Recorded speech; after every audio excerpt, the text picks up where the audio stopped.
Hello, beautiful people. Hello, lovelies. Thank you for joining my live. I have a backlog of videos that I want to do.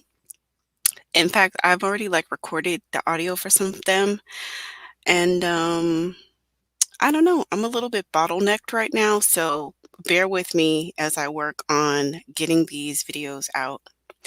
But in the meantime, I just want to come on here quickly and drop a little dime to get you ladies on game about wine tastings. I had no clue. I was very naive. So, I've this channel is definitely shaping up. I kind of knew what I wanted to do when I started it, and I do want to dedicate some time, hopefully this month, with the inspiration for me to do this channel. I need to just dedicate some time to it. I want to share something with you all. I want to share a sister's story that she tells, and I want to provide my commentary because her breaking her silence and telling her story really, really, really prompted me to just want to just jump in here and do this channel. So this channel is shaping up to be somewhat of a avoid my mistakes. Here's what's happening. Here's how to date without being devastated, right? Date without devastation. How can you date in a way that is going to enrich your life through great experiences, an opportunity to meet if you want to get married, or if you do want to, if you want to be married, or if you want to be in a serious relationship, like a committed relationship with someone, like a partnership. You've got to date around to find that special man. So, I just see it as how can you date without being devastated though? Why do you have to go through, um, being used and abused and tossed to the side over and over and over again? You don't have to do that. There's another way. And I kind of see this a bit, it's kind of shaping up to be a bit of a Cliff Notes. So, that's great. I'm glad for that. So, oh, what I wanted to tell you. So I wanted to talk to you about wine tastings because wine tastings are the new bar. So refer to my video that I titled Alcohol or Coffee. Alcohol or Coffee, that's going to give you context to what I'm talking about now. So there is a level of Dusty who he is Dusty, but he doesn't want the women that he has access to. He don't want them. And they're always like that. They don't want the women who want them. Isn't that crazy? They do not want the women who want them. They want the women who don't want them, which is me and women like me. So when a Dusty is shooting above his level, and keep in mind, this isn't a level that he can't fix. You know what I'm saying? This isn't something that he just can just stop doing it. Just stop being Dusty. This isn't a condemnation to dustiness. He could leave Dustyville if he wanted to, but he chooses to live in Dustyville. And he wants you to come off of your high horse, and he wants you to get off of your pedestal, and he wants you to come down to being Dusty with him. Hold on, y'all.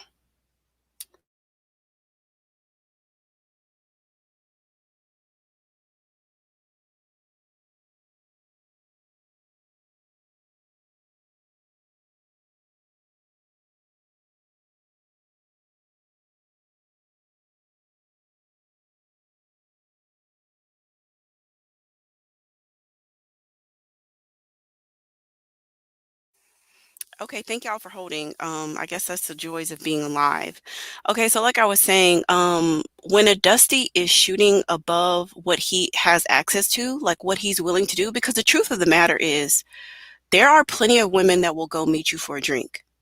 There are plenty of women who will go and have coffee with you, but you don't want them. Those women who are eager beavers, those women who rush out in the middle of the night and Netflix and chill with you and go meet you at Starbucks, you don't want them. You don't want them for whatever reason. You just don't want them. Maybe they're not whatever enough. You want the woman who has on the designer clothes, her nails are done, her hair's done, her makeup is immaculate, she looks beautiful, she's out and about with her friends, she has a lot of things going on, she's well educated, she's classy, she's well traveled, and she's multilingual. You want her. You want her. And so she's not going to meet you for coffee, and she ain't going to meet you for no drinks because she don't have time for that. So here's the new tactic, ladies, so that you are put on game: wine tastings. Let me tell you the story so that you can understand the context of what I am saying. So I have been talking with a male for about the past, let's say, what is this? Let's say maybe 2 weeks or so. I've been talking with him. I met him on a dating app. And we talked on there for a while, and then we eventually moved over to the phone, and pretty sporadic. But he lives in a city. He doesn't live in my city. He lives in another city. So, I'm kind of looking at my roster. I'm overwhelmed, to be honest with you. I'm overwhelmed, and I want to know, who do I need to focus on? Who do I need to release? What's going on? And, I just need to kind of just pay attention to my roster and just shake things up a bit. And honestly, with him, I I saw him as someone who had potential to be a serious candidate. I really wanted to, am I missing something here with this guy? Like, I need to focus on this situation with him and see if this is something that could be worth bumping up to the next level of priority in my life. So I texted him one day. I was like, hey, what's going on? Either you can fly me to your city or you can come to my city. But, we really should connect soon in person if this is something that we're going to continue to nurture this connection that we have. And he said, yeah, in fact, I'm going to try to come to your city this weekend. And I said, okay, perfect. Everything started lining up as far as me making arrangements for my household and then him being able to get here. And so he said that he would, confirm with me by the weekday about this weekend. And so it was kind of hit or miss. And then I didn't hear from him by that time. So I was like, just don't worry about it, because I really need to book my weekend, right? So if you're not coming, that's fine. I need to book my weekend with other situations, whether I go out with my girlfriends or whether I go on a date. I need to get things squared away. I'm not a last minute person. And then he was like, oh my God, I really apologize. I should have gotten to you earlier today, but this and this happened with work. I've been swamped, but I do want to come and I do want to spend time with you. I said, okay, fine. I know that you're going to make our first date really special. And he said, of course I will. I'm going to make it very special for us. So, the next day goes by and we really don't talk that day. I think we kind of text back and forth. I think this was yesterday. So we text a little bit, but not really talking in depth. So I went ahead and made dinner reservations for us for Saturday. And the reason why I did that is because the places that I go, they book out in other words, the top two places that I wanted to go have absolutely no reservations for Friday, Saturday, or Sunday. So this was really my third choice, the restaurant that I booked for Saturday, and they only had one availability in the evening, So those are the kind of places I go to. They fill up very fast. So I was like, well, I don't know when he's getting here. I was like, well, are you driving? Are you flying? I'm trying to understand the logistics of how is this date going to happen? You're not from this city. You don't live here. So that's why I'm asking these questions. But again, this is all through text and it's sporadic. There's hours in between and we're not really conversing. So last night I went ahead and booked the reservations. I was going to book a reservation at this cocktail lounge too, but it was really late and I didn't know if he wanted us to go to a nightclub or if he had something else going on. I just was like, well, let me hold off on booking that one until I talk to him and I see what he wants to do. And then we will decide what we're going to do. So, he, you know what? Do I have my phone? Because I don't even want to rely on my memory because it's, I might be mixing something up. So let me just kind of give you the rundown about how this happened. Of course, he's blocked, but let me pull up the old messages before this phone dies because I need to charge it. My goodness. Okay, so this is this is crazy. Okay, so um so make yourself available. Oh my God, my phone is about to die. I can make myself available. Okay, so yeah, and I said hi. He said good morning. I said good morning. Finally, he got with me, and I said I'm good. What do you have? I said, what do you have in mind for tomorrow? And he says, well, I wanted to go wine tasting. And I said, okay, well, what time? Because I made dinner reservations for us at 8. And he says, where? And I say, downtown. He says, well, and I said, well, right outside downtown. He said, cool. Which place? And I told him the name of the restaurant.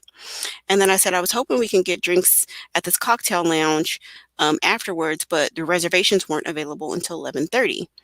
And he says, doubt that we'll even be back early enough from the wine tour. And I said, well, what time is the wine tour? Where is it? He says, it's 2 hours outside the city. And I said, okay, well, what time? 3 p.m. He says 3 p.m. He says, I like to do things adventurous on the first date. And so that's why I chose wine tasting. And I said, well, can you talk? I'm in a meeting, text. I said, no, better that we talk. Just give me a call when you get a break. And so boom, boom, boom. He clicked, he texts me. And then I said, can you talk? He says, yes. And then he calls. So that's kind of gives you a rundown about how that happened. So once I talked to him, let me tell you, I'm sorry I'm discombobulated, and I really wish that my storytelling skills were a little bit more streamlined. My mind sometimes is quite all over the place. So let me tell you, when I'm texting him about the wine tasting, initially what I thought was, okay, this is 2 hours out of town and I don't know you. And we've had a couple of conversations, but like, are you going to Uber me there? Are you expecting to drive me there? Like, how are you expecting me to meet you? Because, I can't do this. Keep in mind, I'm supposed to be teaching a class Saturday morning for my business. So I'm scheduling things in the evening because pretty much my day is already planned out with business activities. So given the fact that we haven't talked, you're asking me to go to a wine tasting that's 2 hours outside of my city, and I'm supposed to be there at 3, which means what, I need to leave by 1, which I already have stuff going on. So my intention for having a conversation with him was to clarify, um yeah, my intention of talking to him was to clarify the transportation, where's the vineyard, how is this happening, and when will we get dinner, or how are we doing this? Like what's happening? Because I'm thinking if we're going to be gone, then I should just cancel these reservations because we're not going to be back. And then also I was going to suggest to him, we have some lovely vineyards in town that I think that would just make more sense for a first date. Because I think 2 hours is almost like a mini road trip. And I don't know that like I want to be in the car with you going through like rural area. I just, you know what I mean? Just I felt icky about it. So I say to him, I say, well, well, tell me about the wine tasting. I promise you, he launches into this diatribe about, I don't take women to dinner on the first date. This is just too much. What we need to do is get to know each other better. And that's why I suggested the wine tasting. And, you're on a dating app and I'm on a dating app and you're meeting people and I'm meeting people. I can't take every woman that I meet out to dinner. What if I meet 10 people? That's 10 dinners. Like, that's just a lot. And I was like, well, actually I was about to interject and let him know, hey, no, dinner isn't the issue. the distance from my city is the issue, and this is our very first date. But I said, no, no, no. I said, no, no, no, go on. No, you go on. I'm listening. You go on. And he's like, yeah. And so I know you understand what I'm saying. I can't take you to dinner. It's just too much. And you just took it upon yourself to make reservations. And why would you do that? Would you just assume that I'm just going to take you to dinner? I don't do that. I don't take women to dinner. That's never my first date. I don't take women to dinner for their first date. And I am just like, oh, I have amazingly dodged a bullet. I said, okay, well, you know what? Let's cancel this weekend. I understand your perspective. I understand that mindset. I get it. And I said, let's just cancel. And he was like, okay, well, I know you must understand, like, I just can't do that. And I mean, I could have gone on and on about like the wonderful, like, first dates I've had with really amazing gentlemen, but I just didn't see the purpose of that, because what is the purpose of that? So I just let him go. So I say that to say that the wine tasting was not about an adventure, which he initially said, oh no, I want to do an adventure.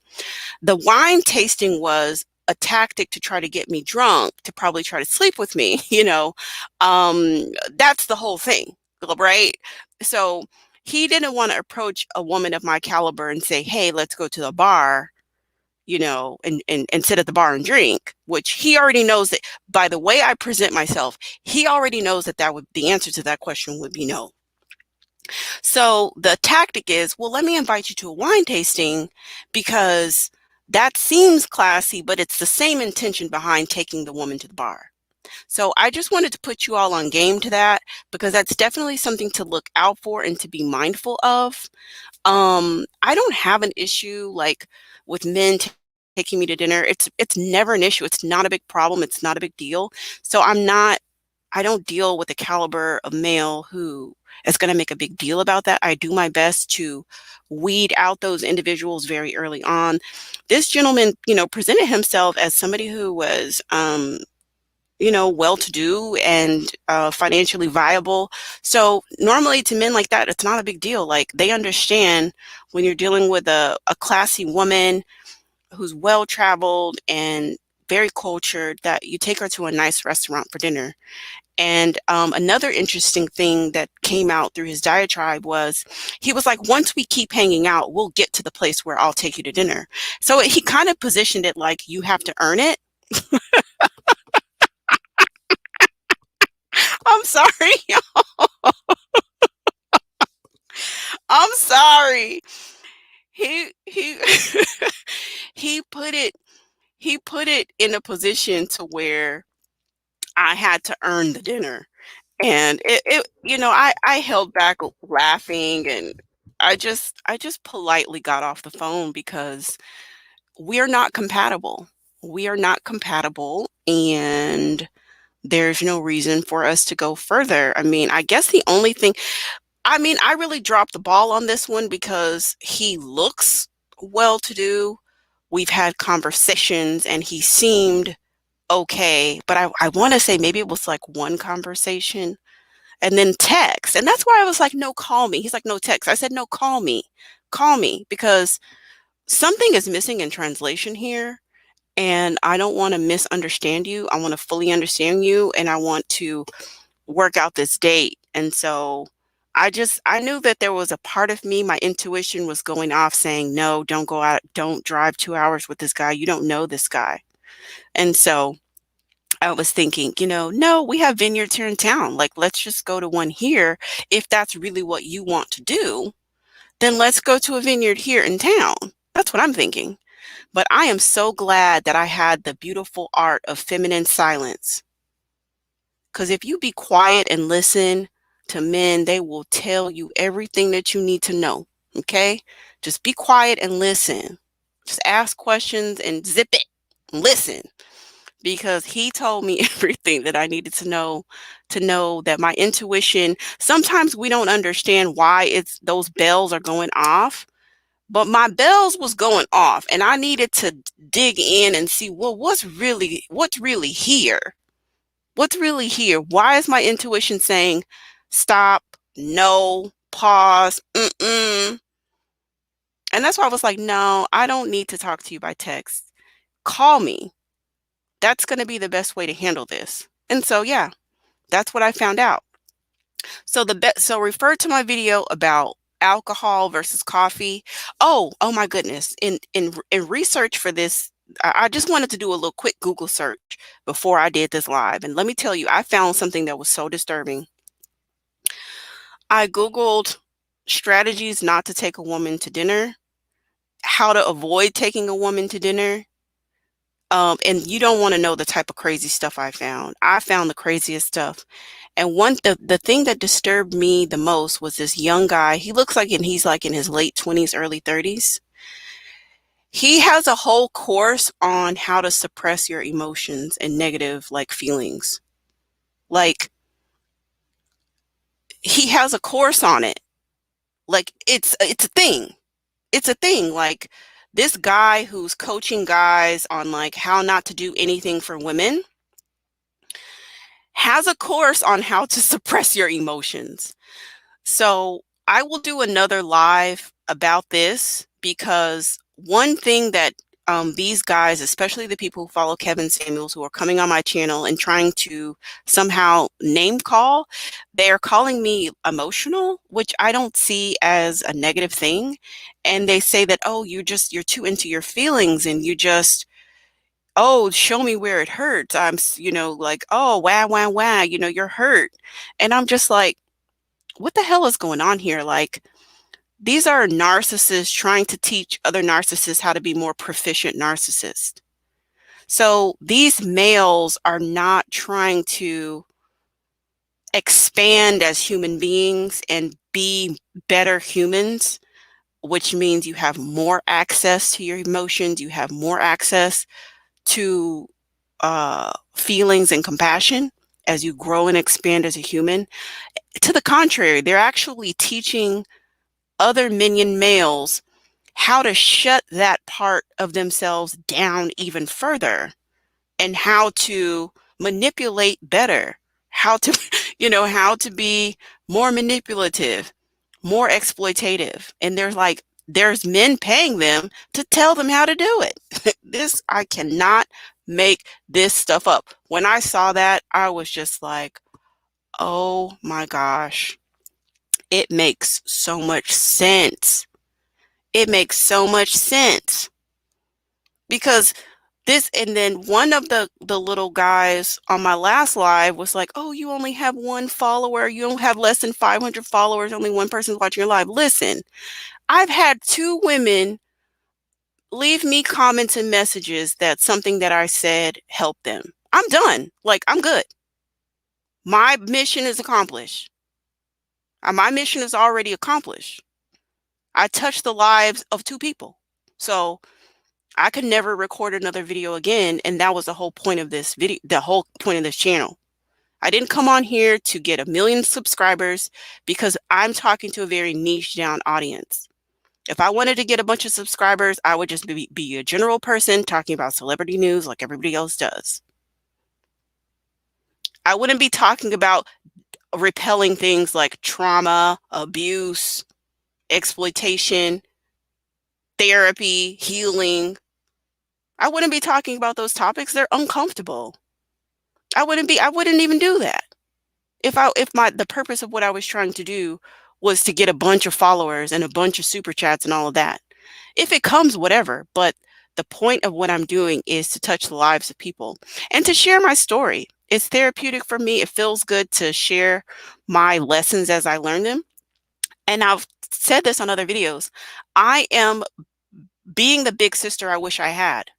I wish I had somebody to walk me through these things. I wish I had a mother who held my hand through these things. I didn't have that. So I'm being that to myself. I am my own mother now. I am my own big sister. I mother myself. I father myself. I reparent myself. I had to become healthy. I had to literally reparent myself. And I continue to do that. And I want to be, if you can learn anything from my mistakes, anybody, then I want you to do that. And that's the whole point of this. So you guys derive validation from numbers and external things and super chats, and you're adding up other people's super chats, and you're counting subscribers, and you're obsessed about your subscribers, that's your journey. That's not my journey. I'm at peace. I am at peace. I have not paid for not nary a subscriber. I have about almost 100 subscribers, partially thanks to a few YouTubers who've shared my content. And I'm grateful. I'm grateful. They're all authentic. So, um, I don't take offense to those types of things. Like, it doesn't hurt me. I don't feel any type of way about it. I feel totally neutral about it because I embrace my emotions. It's my superpower. Me being vulnerable and having emotions, and I'm talking to people, gives them permission to have emotions as well. I mean, unfortunately, I do have the crying effect. A lot of times, especially when I'm talking to women, they just start to let it out because of the types of questions and things that I ask. They just and they've been carrying it for so long, you know, and I'm not even trying to make them cry. I'm like, sometimes people say something to me, I'm like, hold on, what I heard you say was this, and ouch. And they're like, you know what? That was painful. And then they can finally release it. And then some women are like, I'm sorry, I'm sorry. I'm like, don't apologize to me for crying. You needed to cry. You needed to release that. And I'm not afraid of emotions. I'm not afraid of them. I'm not afraid of anger. I'm not afraid of crying. I'm not afraid of grief. I'm comfortable in that realm. So the last thing you want to try to do is shame me for being emotional. Like, you're literally complimenting me. And the interesting thing about these males is that they are really cutting themselves off from just a fuller life of existence. And that's why men seek to be with women, because we have sort of like this other side of us. And whenever we get together in partnership, we both expand. And a lot of times, women will pull men more in that area and make them grow more in that area. And then they they can evolve, you know. And then that's when you really cherish that woman and you put that woman in high regard. And those are those successful relationships you see when the man cherishes his woman. He knows it's something special, a je ne sais quoi about her. And so those are men, men, real men. Then we have our males who have not developed into manhood. They don't see the uniqueness and the intricacies and the value in the woman to expand them and to grow and to evolve in partnership with her. They see her as a resource to be used and exploited. They see her as a resource to serve him. That's what he sees her as. That's all she's good for. And of course, we as Black, dark-skinned Black women with typical phenotypical African features, we get it way worse. We get it way worse. So thank you so much for tuning in. I really appreciate you, and have a lovely day. Peace.